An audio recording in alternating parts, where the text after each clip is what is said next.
Women ముఖ్యంగా ఒక particular 40 to 55 వరకు కూడా కొంతమంది మెనోపాజ్ సిచ్యువేషన్లోకి వెళ్తూ ఉంటారు కదా.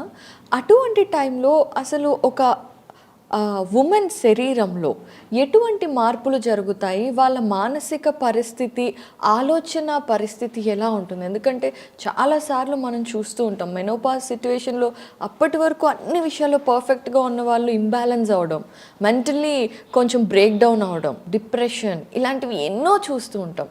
ఒక్కసారి మనకు అసలు ఆ మెనోపాజ్ అనేది ఆడవారి ప్రతి మానసిక, ఆలోచన, శారీరక ఇలాంటి అన్ని శక్తుల మీద ఎలా ప్రభావితం పడుతుంది?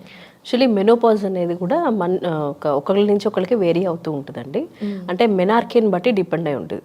కొంతమంది 10 ఏళ్లకే ఋతుక్రమం అనేది స్టార్ట్ అవుతుంటుంది. అలాంటి వాళ్ళల్లో మెనోపాజ్ అనేది చాలా ఎర్లీగా వస్తుంటుంది. సో అంటే 40 years కూడా రావు, 38, 37 years ఉన్నప్పుడే వాళ్ళు మెనోపాజ్ వచ్చేస్తూ ఉంటుంది. యూజువల్గా 42 to 54 years మధ్యన ఈ మెనోపాజ్ అనేది యూజువల్లీ ఎక్కువగా చూస్తుంటాం. సో ఎప్పుడైతే మెనోపాజ్ అంటే మెన్స్ట్రల్ సైకిల్ ఆగిపోతుంది, టోటల్గా సైకిల్ ఏదైతే ఉంటుందో అది యూజువలీ 1 year పాటు కూడా రాకుండా ఉంటే దాన్ని మనం మెనోపాజ్ కింద కన్సిడర్ చేస్తాం. యూజువలీ 3 months స్కిప్ అయింది, 4 months స్కిప్ అయింది, దాన్ని మనం కన్సిడర్ చేయలేం. 1 year పాటు ఒక్క మంత్ కూడా బ్లీడింగ్ అవ్వకుండా ఉన్నట్లయితే దాన్ని మనం మెనోపాజ్ అంటాం. అయితే దీన్ని ఎప్పుడైతే ఆ మెనోపాజ్కి రీచ్ అవుతారో ఆడవాళ్ళలో రకరకాల చేంజెస్ జరుగుతాయి. ఫిజికల్గా బాడీ అంతా చాలా మార్పులు చెందుతాయి. యూజువల్లీ బ్రెస్ట్ సైజు తగ్గిపోవడం, వెజైనా అంతా కూడా చాలా డ్రై అవ్వడము, అట్లాగే వాళ్ళకి హాట్ ఫ్లషెస్ రావడము, విపరీతంగా చెమటలు పడుతూ ఉండడము, వేడి సడన్గా వాళ్ళకి ఏసీ వేసినా కూడా ఏంటి ఏసీ సరిపోవట్లేదు అంటారు, అంత వేడి లోపల నుంచి పుట్టుకొస్తూ ఉంటుంది. అట్లాగే నైట్ విపరీతమైన చలి వేస్తూ ఉండడము, ఇటువంటివన్నీ కూడా ఇరిటేషను, కోపము, మూడ్ స్వింగ్స్, సడన్గా ఉన్నట్టుండి ఏడుస్తూ ఉంటారు, లేదా సడన్గా హ్యాపీ మూడ్లో ఉంటారు, హ్యాపీగా ఉన్నారు అనుకునేంత లోపల విపరీతమైన కోపం, దాని ద్వారా ఏడవడము, ఇటువంటివన్నీ కూడా మెనోపాజల్ లక్షణాల కింద చెప్పుకుంటాం. వాళ్ళకి ఏమవుతుందంటే ఎమోషనల్గా, సైకలాజికల్గా కూడా చాలా చేంజెస్ జరుగుతాయి. హార్మోన్స్ ఎస్పెషల్లీ ఇంబ్యాలెన్స్ అవుతుంది కాబట్టి ఈస్ట్రోజన్ పూర్తిగా డ్రాప్ అయిపోతుంది. ఈస్ట్రోజన్ డ్రాప్ అవ్వడం వల్ల కూడా, ఈస్ట్రోజన్ పూర్తిగా తగ్గిపోవడం వల్ల ఫిజికల్గా ఈ సిమ్టమ్స్, ఎమోషనల్గా కూడా ఇవన్నీ జరుగుతూ ఉంటాయి. ఎస్పెషల్లీ ఫిజికల్గా మనం 2 మేజర్ కండిషన్స్ చూసుకుంటాం. ఎప్పుడైతే ఈస్ట్రోజన్ డ్రాప్ అయ్యిందో, ఒకటి ఎముకలు బాగా బలహీనం అవుతాయి. యూజువల్లీ ఏమవుతుందంటే కాల్షియం అబ్జార్ప్షన్ బాడీ చేయలేదు. ఈస్ట్రోజన్ హార్మోన్ అనేది ఒక వరం. అందుకే చాలామంది మెన్సెస్ని తిట్టుకుంటారు, అబ్బా ఈ మంత్ వచ్చింది, ఈ డేట్ వచ్చింది అని అనుకుంటారు. కానీ అంటే ఉమెన్కి నిజంగా కూడా డేట్స్ రావడం అనేది ఒక వరం. దాని ద్వారా బ్లడ్లో ఉండే చెడంతా పోవడమే కాకుండా బాడీలో ఈస్ట్రోజన్ హార్మోన్ ఉండడం ద్వారా కాల్షియం అబ్జార్ప్షన్ బాగా జరుగుతుంది. అలాగే హార్ట్లో ఎటువంటి కండిషన్స్ అంటే ఇట్లాంటి హార్ట్ ఫెయిల్యూర్ రావడము, హార్ట్ స్ట్రోక్స్ రావడము, ఇటువంటివి ఏవి జరగకుండా ఉంటాయి. ఎప్పుడైతే ఈస్ట్రోజన్ డ్రాప్ అయ్యిందో, మెనోపాజ్ రీచ్ అయ్యారో, ఇమీడియట్లీ జాయింట్ పెయిన్స్ ఎక్కువగా సఫర్ అవుతూ ఉంటారు. బాడీ కాల్షియం అబ్జార్బ్ చేసుకోలేదు. అలాగే హార్ట్కి సంబంధించిన ఇష్యూస్ కూడా ఎక్కువగా పోస్ట్ మెనోపాజల్లే మనం చూస్తూ ఉంటాం. ఇవన్నీ ఫిజికల్గా జరిగే చేంజెస్. ఇక ఎమోషనల్గా అయితే వాళ్ళని కంట్రోల్ చేయడం చాలా కష్టంగా ఉంటుంది. వాళ్ళు విపరీతంగా కోపం రావడము, ఇరిటేట్ అవుతూ ఉండడము, హెడేక్ వస్తూ ఉండడము, వర్టిగో వస్తూ ఉండడము, ఇలాంటి రకరకాల ఫిజికల్ సిమ్టమ్స్ కూడా మనం చాలా కామన్గా చూస్తుంటాం. ఓకే, అయితే ఈ మెనోపాజ్ అనేది ముఖ్యంగా ఈ మధ్యకాలంలో అంటే మన మదర్స్కి ఆ టైంలో ఖచ్చితంగా 45 ఆ తర్వాతే వచ్చి ఉండేది. ఇక మన అమ్మమ్మలు వాళ్ళు తాడితే 45 కూడా వాళ్ళ పిల్లలకంటూ ఉండేవాళ్ళు. So coming to this era, ఇప్పుడు 40 వస్తేనే మెనోపాజ్ స్టేట్లోకి వెళ్ళిపోతున్నారు. దానికి ముఖ్యంగా అంటే ఏంటి, ఆ రీజన్స్ ఏంటి? మనం ఆ మెనోపాజ్ స్టేజ్ని పుష్ చేయవచ్చా? యూజువల్లీ చాలామంది కేసెస్ వస్తాయండి మెనోపాజ్ని పుష్ చేయాలని, మెనోపాజ్ రాకుండా ఇంకా మెడిసిన్స్ తీసుకోవాలని కొంతమంది ఇస్తూ ఉంటారు. అలాగే మేము కూడా ప్రయత్నం చేస్తూ ఉంటాం యూజువల్లీ మెనోపాజ్ని కాస్త పోస్ట్పోన్ చేయడానికి, మళ్ళీ డేట్స్ నార్మల్గా రావడానికి, సో దట్ వాళ్ళకి ఏమవుతుందంటే జాయింట్ ఇష్యూస్, తర్వాత బ్యాక్ ఏక్ ఇష్యూస్ ఇలాంటివన్నీ రాకుండా ఉండడం కోసం. అయితే ఇది వరకుటి జనరేషన్లో మెనార్కే టైం అనేది 14 years 15 years అట్లా ఉండేది. ఆ తర్వాత 12-13 yearsకి వచ్చింది. ఇప్పటి జనరేషన్లో 10 yearsకే అవుతున్నారు. అది ఏది దేనివల్లైనా కావచ్చు, అది మనం తినే ఫుడ్ అవ్వచ్చు, మన బాడీలో జరిగే జెనెటికల్ చేంజెస్ అవ్వచ్చు, ఏదైనా తీసుకోండి, కారణం ఏదైనప్పటికీ మెనార్కేని బట్టి డిపెండ్ అయి ఉంటుంది మనం మెనోపాజ్ ఎప్పుడు రీచ్ అవుతాము అనేది. ఎర్లీగా మెనార్కే వస్తే ఎర్లీగా మెనోపాజ్ వస్తుంది. 10 yearsకి మెనార్కే వచ్చింది. సో డెఫినెట్లీ వాళ్ళు మెనోపాజ్ అనేది 37, 38 లోపల మెనోపాజ్ వచ్చేస్తుంది. అదే వాళ్ళు 13, 14 yearsకి అయ్యారు, definitely it takes 45 years. 15 years దాటింది, 15 years, 14 to 15 years, డెఫినెట్లీ ఒక 50 years వరకు రీచ్ అవ్వగలుగుతున్నారు. అంటే ఈ మధ్య అంటే ఈ ఏదైతే మినార్కీ నుండి మెనోపాజ్ వరకు మధ్యలో టైమ్స్ ఏదైతే ఉందో, ఇప్పటి కాలంలో లేట్ మ్యారేజెస్ కానివ్వండి, లేదంటే లైఫ్ స్టైల్, ఫుడ్ హ్యాబిట్స్ ఇవన్నీ కూడా ఉంటున్నాయి. సబ్స్టాన్స్ అబ్యూస్ ఉంటుంది, అలాగే నికోటిన్ యూసేజ్ ఉంటుంది, డ్రింకింగ్ ఆల్కహాల్ ఉంటుంది, ఇలా ఎన్నో కారణాలు ఉంటాయి కదా. మెనార్కీ టైమ్స్ కరెక్ట్గా 13, 14కి అయినా కూడా ముందుగానే చాలామందికి మెనోపాజ్ వచ్చే సిట్యువేషన్స్ని కూడా చూస్తున్నాం. It all depends on what we eat అండి. ప్రతి దానికి, ప్రతి రోగానికి కూడా మీరు చెప్పినట్టుగా ఇప్పుడు మనం తీసుకునే కాఫీ దగ్గర నుంచి మొదలు పెడితే ఏదైనా ఎక్సెస్గా వెళ్ళినప్పుడు ఖచ్చితంగా బాడీ మీద ఇంపాక్ట్ ఉంటుంది. అది ఏదైనా తీసుకొనివ్వండి, మనం ఫుడ్ దగ్గర నుంచి తీసుకునే కొంతమంది సిగరెట్ స్మోకింగ్ అలవాట్లు ఉంటాయి, కొంతమంది ఆల్కహాల్ తీసుకుంటారు. ఇలాంటి వాళ్ళల్లో కూడా ఈ ప్రీ మెనోపాజల్ సిచ్యువేషన్స్ ఎక్కువ చూస్తాం. సో ఇప్పుడు మీరు చెప్పినవన్నీ కూడా one of the reasons to attain menopause in early stage. So ఎర్లీగా చూడడానికి మనం తీసుకునే ఫుడ్ ఎలా ఉంటుంది, మనం ఎక్కువ ఆల్కహాల్ తీసుకుంటున్నామా, స్మోకింగ్ ఏమైనా ఎక్కువ చేస్తున్నారా, మందులు ఏమైనా వాడుతున్నారా, ఇప్పుడు రకరకాల ట్రీట్మెంట్స్ వచ్చాయి. సో ప్రతిదానికి సైడ్ ఎఫెక్ట్స్ ఉంటాయి. అట్లాగే యూజువలీ చాలా వరకు చెప్పాలంటే మనం తీసుకునే ఫుడ్ ఏదైతే మంచి ఆహారం ఉందో, చూడండి ఇప్పుడు చాలామంది ఘీ తీసుకోవడం మానేశారు. నెయ్యి తీసుకోవడం ద్వారా కూడా బాడీలో సర్టెన్ లూబ్రికేషన్స్ అయ్యి ఏది ఎలా ఏ టైంకి ఏది జరగాలో హార్మోన్స్ అన్ని బ్యాలెన్స్లో ఉంటూ ఓవ్యులేషన్ అనేది కూడా చాలా కరెక్ట్ టైంకి అవుతూ ఉంటుంది. బట్ మనం ఏదైతే మంచిదో దాన్ని ఆపిపెట్టాం, అక్కర్లేని చీజులు ఎక్కువ మొదలుపెట్టాం. సో దీని ద్వారా ఏమవుతుందంటే ఆటోమేటిక్లీ బాడీలో రకరకాల చేంజెస్ జరుగుతూ ఉంటాయి. మెనోపాజ్ అనేది చాలా ఎర్లీ అయిపోతూ వస్తుంది. చాలామంది 40 years అటైన్ అవుతూనే, 40 years రీచ్ అవుతూనే మెనోపాజ్ అటైన్ అవుతున్నారు. సో యూజువలీ మనం తినే ఫుడ్ ఏది మంచి ఫుడ్ తీసుకోవాలో దాన్ని ఆపిపెట్టాము, ఏది తీసుకోకూడదో దాన్ని ఎక్కువగా ఇంక్రీజ్ చేసాం. సో ఫుడ్ అన్ని విషయాల్లో plays a key role. So ఈ రకంగా మనం చూసుకున్నట్లయితే మెనోపాజ్కి ఫుడ్ అనేది అంటే త్వరగా రావడానికి food is also a key role. Correct. So ముఖ్యంగా మీరు అన్నట్టుగా ఎప్పుడైతే మెనోపాజ్ స్టేజ్ వస్తుందో అప్పుడు ఆడవాళ్ళు డిఫరెంట్ స్టేజెస్ ఆఫ్ ఎమోషనల్ ఇంబ్యాలెన్సెస్లోకి వెళ్తూ ఉంటారు. అలాగే ఫిజికల్గా కూడా చాలా ప్రాబ్లమ్స్ ఫేస్ చేస్తూ ఉంటారు, బయటికి చెప్పుకోలేరు కూడా కొన్ని అయితే. సో అలాంటి టైంలో మీరు చూసిన కేసెస్లో ముఖ్యంగా బాగా ఇబ్బందికరంగా అనిపించే ఇదేంటండి? ఎస్పెషల్లీ ఎమోషనల్లీ కంట్రోల్ చేసుకోలేరండి. చాలా ఇబ్బంది పడుతూ ఉంటారు. ఇరిటేషన్, యాంగ్జైటీ ఎక్కువ ఉంటుంది. యాంగ్జైటీ ఎక్కువ ఉండి డిప్రెషన్లోకి వెళ్తూ ఉంటారు. కొంతమందిలో అయితే సూసైడల్ టెండెన్సీస్ వస్తాయి.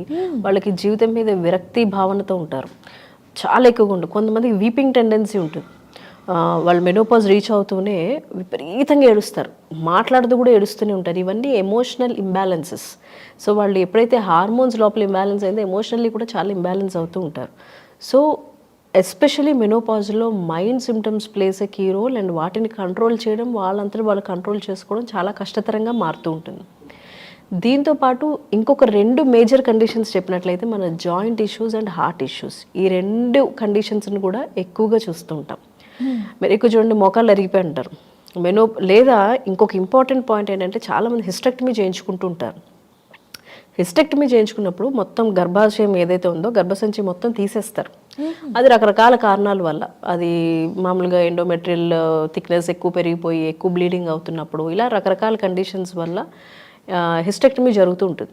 వాళ్ళల్లో కూడా ఈస్ట్రోజన్ హార్మోన్ తగ్గిపోతూ ఉంటుంది. ఓకే. సో ఎప్పుడైతే ఈస్ట్రోజన్ హార్మోన్ తగ్గుతూ ఉంటుందో ఆటోమేటిక్గా కాల్షియం అబ్జార్ప్షన్ అవ్వదు బాడీకి. ఎప్పుడైతే అలా జరగదో వాళ్ళల్లో కూడా ఎక్కువ మోకాళ్ళ నొప్పులు చూస్తూ ఉంటాం. సో మనం కొన్ని సివియర్ కండిషన్స్, ఎస్పెషలీ నేను చూసినంత వరకు అయితే ఎక్కువగా జాయింట్ పెయిన్స్ ఎక్కువ చూసాం, ఎమోషనల్ ఇంబ్యాలెన్సెస్ ఎక్కువ చూసాం. ఆ రెండింటిని వాళ్ళు కంట్రోల్ చేసుకోవడం అనేది చాలా కష్టంగా ఉంటుంది. సడన్ మూడ్ వేరియేషన్స్ ఉంటాయి. యాంగ్జైటీ ఎక్కువ ఉన్నప్పుడు వాళ్ళకి దేని మీద అసలు ఇంట్రెస్ట్ అనేదే ఉండదు.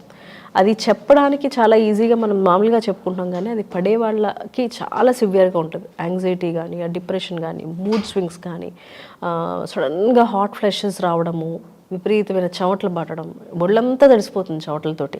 సో వాళ్ళకు కూడా చాలా అర్థం కాదు, ఒళ్ళంతా మంటలు వస్తూ ఉంటాయి. అండ్ బాడీ షేప్ స్ట్రక్చర్ కూడా మారిపోతూ ఉంటుంది. ఎస్పెషల్లీ బ్రెస్ట్ సైజ్ తగ్గడము, వెజైనల్ డ్రైనెస్ ఎక్కువ అవుతూ ఉండడము.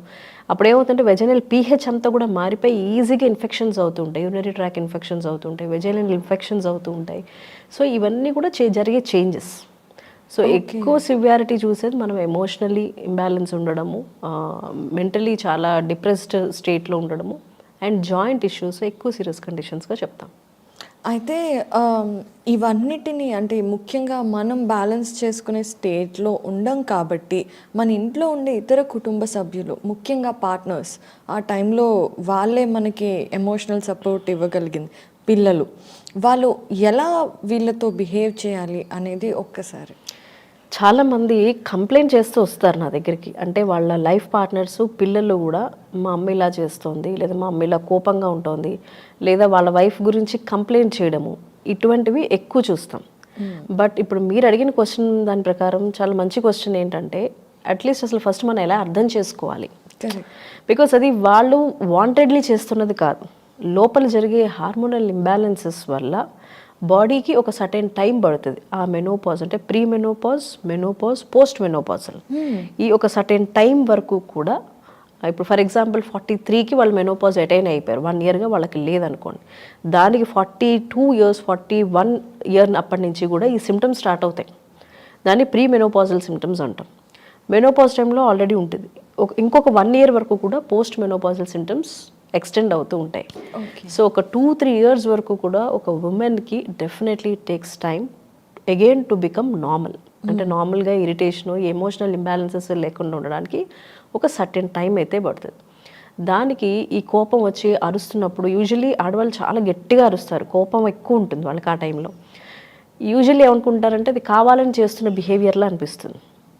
అది యూజువల్లీ ఇంట్లో అర్థం చేసుకోవాల్సిన విషయం ఏంటంటే, ఇది వీళ్ళు కావాలని చేస్తున్న విషయం కాదు, హార్మోనల్ ఇంబ్యాలెన్సెస్ వల్ల ఒక సర్టెన్ స్టేజ్ రీచ్ అవుతున్నారు కాబట్టి అది అర్థం చేసుకుని వాళ్ళు దానికి ఎటువంటి రియాక్షను లేదా దాన్ని ఏదో ఒక ఇష్యూ కింద చేసుకోకుండా దాన్ని కొన్ని రోజులు వదిలిపెట్టేసినట్లయితే she'll also normal cool down అవుతారు. వీళ్ళకు కూడా ఎటువంటి ప్రాబ్లము వీళ్ళ వల్ల ఉండదు. కాబట్టి వీళ్ళు అర్థం చేసుకుంటే యాక్చువల్లీ ఇష్యూస్ అవ్వకుండా ఉంటాయి. అదర్వైజ్ ఏమవుతుందంటే వీళ్ళకి ఇంకా యాంగ్జైటీ ఎక్కువయ్యి ఇంకా డిప్రెషన్లోకి వెళ్తూ ఉంటారు. బికాజ్ ఆ టైంలో కన్సోలింగ్ చాలా ఇంపార్టెంట్. ఆ కన్సోలింగ్ ఎస్పెషలీ లైఫ్ పార్ట్నర్ నుంచి రావాలి. బట్ ఆ టైంలో అది అర్థం చేసుకోకుండా చాలా వరకు ఏమవుతుందంటే ఎందుకు ఇలా ప్రవర్తిస్తున్నారు అనే ఒక కంప్లైంట్ అనేది స్టార్ట్ అవుతుంది. సో యూజువలీ మెనోపాజల్లో ఎవరైనా కూడా ఇది ఫేస్ చేయాల్సిందే, ఇంట్లో వాళ్ళు ఫేస్ చేయాల్సిందే, వాళ్ళ పిల్లల మీద కోపడుతూ ఉంటారు. చిన్న చిన్న దానికి చాలా ఎక్కువ, అంటే చిన్న చిన్న ట్రివియల్ థింగ్స్ అంట, స్మాల్ ఇష్యూస్కి చాలా గట్టిగా అవసరం లేనంత కోపడడం జరుగుతుంటుంది. సో ఇలాంటివన్నీ కూడా మెనోపాజల్లో కామన్. ఇంట్లో వాళ్ళ సపోర్ట్ చాలా అవసరం. ఇది కనుక కొన్ని ఇయర్స్ వాళ్ళకి హెల్ప్ చేసినట్లయితే వాళ్ళు చాలా హాయిగా, ఇది మళ్ళీ దేనికి దారి తీయకుండా హ్యాపీగా వాళ్ళు బయటకు వచ్చేస్తారు. చాలా బాగా చెప్పారు. మళ్ళీ దీనివల్ల ఇంకొక పెద్ద సమస్య రాకుండా ఉంటుంది.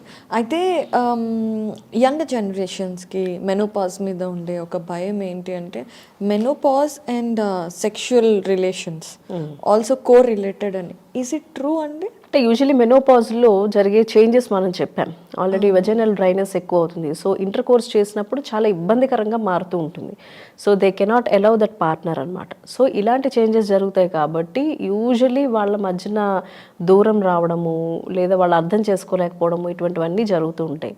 సో యూజువలీ దీనికి ఏం చేస్తారంటే కొన్ని లూబ్రికేషన్స్ ఇస్తూ ఉంటారు, అలాగే కొన్ని ట్యాబ్లెట్లు ఇస్తూ ఉంటారు. సో దట్ డ్రైనెస్ అనేది రాకుండా ఉండడము, బికాజ్ ఆ దూరం అన్నెసరీగా పెరగకుండా ఉండడానికి ఇటువంటి ప్రయత్నాలు అన్నీ జరుగుతూ ఉంటాయి. దాని ద్వారా ఏమవుతుందంటే ఇష్యూస్ రాకుండా ఉంటాయి. Okay, it's the balance kind of thing. మరి హోమియోపతిలో మెనోపాజ్లో చాలా ఆరోగ్యకరంగా కానివ్వండి, మానసికంగా కానివ్వండి, ఎన్నో సమస్యలు ఆడవాళ్ళు ఫేస్ చేయాలి అనే విషయం అయితే దానికి ఇంకా వేరే దారి లేదు. మరి వీటన్నిటి అంటే ఈ సిమ్టమ్స్ ఏవైతే ఉన్నాయో వీటన్నిటిని హై రేంజ్లో కాకుండా వాటి ఎక్స్ట్రీమిటీని తగ్గించుకునే అవకాశం ఉందా హోమియోపతి మెడిసిన్స్ ద్వారా? యూజువల్లీ ఇప్పుడు మనం చెప్పినట్లు మెనోపాజల్లో ఫిజికల్గా చేంజెస్ చూస్తాం, వాసోమోటార్ చేంజెస్ చూస్తాము, న్యూరో సైకలాజికల్ చేంజెస్ చూస్తాము, ఫిజికల్ చేంజెస్ చూస్తాం. ఈ 4 కండిషన్స్ మెనోపాజ్లో ఖచ్చితంగా చూస్తాం. సో అవేంటి అన్నది ఇప్పుడు ఇంతకు ముందు అంతా మాట్లాడుకున్నవన్నీ ఇవే కండిషన్స్. ఫిజికల్గా చెప్పాము, సెక్షువల్గా చెప్పాము, ఎమోషనల్గా చెప్పాము, అండ్ అన్ని రకాలుగానే మనం చెప్పడం జరిగింది. దీనికి హోమియోలో ఇందాక నేను ఫస్ట్ నుంచి చెప్తున్నట్టుగానే ప్రతి కండిషన్కి, మైండ్కి సంబంధించిన ప్రతి ప్రాబ్లంకి కూడా హోమియోలో మెడిసిన్స్ ఉంటాయి. సే ఫర్ ఎగ్జాంపుల్ ఇప్పుడు ఈస్ట్రోజన్ తక్కువ అయిపోవడం వల్ల ఈ ప్రాబ్లం వచ్చింది. సో దీనికి యూజువలీ వాళ్ళ బిహేవియర్ ఎలా ఉంది, ఇప్పుడు అందరికీ అన్ని సిమ్టమ్స్ ఉంటాయన్నా ఇది లేదు అన్న గ్యారంటీ లేదు. కొంతమందిలో వీపింగ్ టెండెన్సీ ఉంటుంది, కొంతమందిలో ఇరిటేషన్ ఉంటుంది, కొంతమందిలో దే షౌట్ లైక్ ఎనీథింగ్, కొంతమందిలో హాట్ ఫ్లషెస్ ఉంటాయి. ఇలా ఒక్కొక్కళ్ళు ఒక్కొక్క రకరకాల ఒక బంచ్ ఆఫ్ సిమ్టమ్స్ ఉంటాయి. సో ఆ సిమ్టమ్స్ ఏంటో తీసుకుని ఎమోషనల్గా వాళ్ళు ఏమి పడుతున్నారు, వాళ్ళకి ఏమి యాంగ్జైటీ ఉంది, డిప్రెషన్ ఉంది, ఏ విషయమై యాంగ్జైటీ ఫీల్ అవుతున్నారు, ఇలాంటి కండిషన్స్ అన్నీ తీసుకుని మనం మెడిసిన్ ఇవ్వడం జరుగుతుంది. ఎప్పుడైతే అట్లా మెడిసిన్ ఇస్తామో తప్పనిసరిగా వాళ్ళకి రిలీఫ్ ఉంటుంది. అంటే it is not about relief అనే కాదండి, వాళ్ళకి చాలా వరకు వాళ్ళు బయటకు వచ్చేస్తారు అందులోంచి. ఎమోషనల్లీ ఏదైతే వాళ్ళకి ఇబ్బంది పడుతున్నారో దాంట్లోంచి బయటికి రావడం జరుగుతుంది. ఏవైతే మనం ఈ కాల్షియం అబ్జార్ప్షన్ ప్రాబ్లం చెప్పాం, దానికి కూడా మెడిసిన్స్ ఉంటాయి. మెడిసిన్స్ ఇవ్వడం ద్వారా ఎటువంటి డెఫిషియెంట్ డిజార్డర్స్లోకి వెళ్లకుండా ఉంటుంది. ఓకే. యూజువల్లీ కాల్షియం అబ్జార్ప్షన్ ఇక్కడ ఫెయిల్ అవుతుంది కాబట్టి మనం ఇచ్చే మెడిసిన్స్ ద్వారా ఎటువంటి డెఫిషియెంట్గాను వెళ్లకుండా చూసి బ్యాలెన్స్గా ఉంచే మెడిసిన్స్ ఉంటాయి. సో ఇలా చేయడం ద్వారా ఎక్సలెంట్గా మెడిసిన్స్ ఉంటాయి హోమియోలో. Especially emotional imbalances, weeping tendencies, కొంతమందిలో చెప్పినట్టు depression, suicidal tendencies, anxiety disorders, ఇటువంటి వాటి అన్నిటికీ మెడిసిన్స్ ఉంటాయి. కాబట్టి హ్యాపీగా మెడిసిన్స్ తీసుకున్నట్లయితే దగ్గరలో ఉండే ఎఫిషియంట్ హోమియో ఫిజిషియన్ దగ్గరికి వెళ్ళండి, తప్పకుండా మెడిసిన్స్ తీసుకోండి. మెనోపాజ్ సిమ్టమ్స్ ఏవైతే ఉన్నాయో, మిమ్మల్ని ఏవైతే బాధిస్తున్నాయో తప్పకుండా మీకు రిలీఫ్ పొందుతారు. హ్యాపీగా మీకు ఇంట్లో ఎటువంటి డిస్టర్బెన్సెస్ రాకుండా ఉంటాయి. చాలా వివరంగా చెప్పారు అండ్ చాలా కూల్గా కాన్వర్జేషన్ జరిగింది. Before wrapping up one last question Roshan garu, ఇప్పుడు చాలామంది అమ్మాయిలు కానివ్వండి డిఫరెంట్ హార్మోన్స్ తీసుకోవడం కూడా మొదలుపెట్టారు for what's ever reasons. So ఇలాగే మెనోపాజ్కి భయపడి కూడా ఈస్ట్రోజన్ ఇంజెక్షన్స్ తీసుకోవటం ఇలాంటివి కూడా కొన్ని కేసెస్ జరుగుతూ ఉంటాయి. అలా చేయటం వల్ల అంటే మనం ఇంతసేపు మంచి ఇలా జరుగుతుంది అని చెప్పినప్పుడు చెడు మనం చేయటం వల్ల మనకి ఏం నష్టం జరుగుతుంది అనేది చెప్పడం కూడా ఇంపార్టెంట్ కదా. సో అలా హార్మోనల్ ఇంజెక్షన్స్ ఇలాంటివి తీసుకున్నప్పుడు మన బాడీలో నెగిటివ్ రియాక్షన్స్ ఉంటాయా, ఉంటే ఎలా ఉంటుంది, అవి ఎందుకు చేయకూడదు? యూజువల్లీ ఎప్పుడైనా సరే ఎవరైతే ఇస్తున్నారో వాళ్ళే చెప్తారు ఇట్లాంటి hormone is nothing but synthetic medicine, it is an artificial medicine which is not natural. మీ బాడీకి ఎంత అవసరం అవుతుందో అంత ఆల్రెడీ బాడీ ఇస్తుంది. బాడీ ఇవ్వలేకపోతుంది అంటే అక్కడ ఏదో సమస్య ఉందని అర్థం. సో సమస్యని సాల్వ్ చేసుకుంటే ఆటోమేటిక్గా హార్మోన్స్ అనేవి బ్యాలెన్స్లో ఉంటాయి. అంతేగాని ప్రాబ్లమ్ని సొల్యూషన్ తెచ్చుకోకుండా మీరు హార్మోన్స్ ఇస్తూ వెళ్తే బాడీలో సైడ్ ఎఫెక్ట్స్ స్టార్ట్ అవుతాయి. అది మేల్ అయినా సరే, ఫిమేల్ అయినా సరే. మేల్లో కూడా ఒక సర్టెన్ ఏజ్ వచ్చిన తర్వాత ఈ మేల్ హార్మోన్స్ తగ్గిపోతూ ఉంటాయి. ఎప్పుడైతే తగ్గిపోయాయో సో సమ్ ప్రాబ్లమ్స్ అనేవి స్టార్ట్ అవుతాయి. సో ఎప్పుడైతే అవి స్టార్ట్ అయ్యో వాళ్ళు హార్మోన్స్ తీసుకోవడం మొదలు పెడతారు. ఎస్పెషల్లీ మేల్ హార్మోన్స్ తీసుకున్నప్పుడు హార్ట్ స్ట్రోక్స్ వచ్చే అవకాశం ఉంటుంది. సో యూజువల్లీ అలా పోయిన వాళ్ళు చాలామంది ఉన్నారు. ఇది ఒకటి. అలాగే ఫిమేల్స్లో కూడా ఎనీ హార్మోన్, అది ఏ హార్మోన్ అయినా అవ్వనివ్వండి, బాడీకి ఎస్పెషల్లీ మనం వేరే వేరే కండిషన్స్ వల్ల అది అవసరం లేనిది అవసరం అయిందని అనుకుని తీసుకుంటే మాత్రం చాలా ఇబ్బంది అవుతుంది. ఏదైనా డెఫిషియన్సీ ఉంటే అవసరం అనుకుంటేనే డాక్టర్స్ చెప్తారు, లేకపోతే ఏమాత్రం చెప్పరు. బట్ జస్ట్ లైక్ దట్ మనంతటి మనమే అనుకుని చాలామంది కొన్ని చాలా సిల్లీగా ఉంటాయి, సిల్లీకి చాలా సీరియస్గా ఉండే హార్మోన్స్ ఇంజెక్షన్స్ తీసుకోవడం ఇటువంటివి చేస్తూ ఉంటారు. చేయడం ద్వారా చాలా ఇబ్బంది పడతారు, దానికి విపరీతమైన సైడ్ ఎఫెక్ట్స్ ఉంటాయి. సో డెఫినెట్గా synthetic hormones until unless it is must మనం వెళ్ళకపోవటమే మంచిది. రోషన్ గారు ఈరోజు చాలా టాపిక్స్ గురించి చాలా వివరంగా చెప్పారు. అండ్ అలాగే మానసిక వ్యాధులకి కూడా మందులు ఉంటాయని చెప్పారు. డెఫినెట్గా నెక్స్ట్ ఎపిసోడ్స్లో వీటి గురించి ముఖ్యంగా మాట్లాడుకుందాము. సో ఎవరైనా love failures, depression, anxiety, sleep disorders ఏ ప్రాబ్లంలో ఉన్నా కూడా కమెంట్స్లో పెట్టండి. మీ క్వశ్చన్స్ నేను రోషన్ గారితో డిస్కస్ చేస్తాను. And for today's conversation I would really want to thank you. And అలాగే చాలా వివరంగా చెప్పినందుకు, ఐడ్రీమ్కి వచ్చినందుకు ధన్యవాదాలండి. నమస్తే.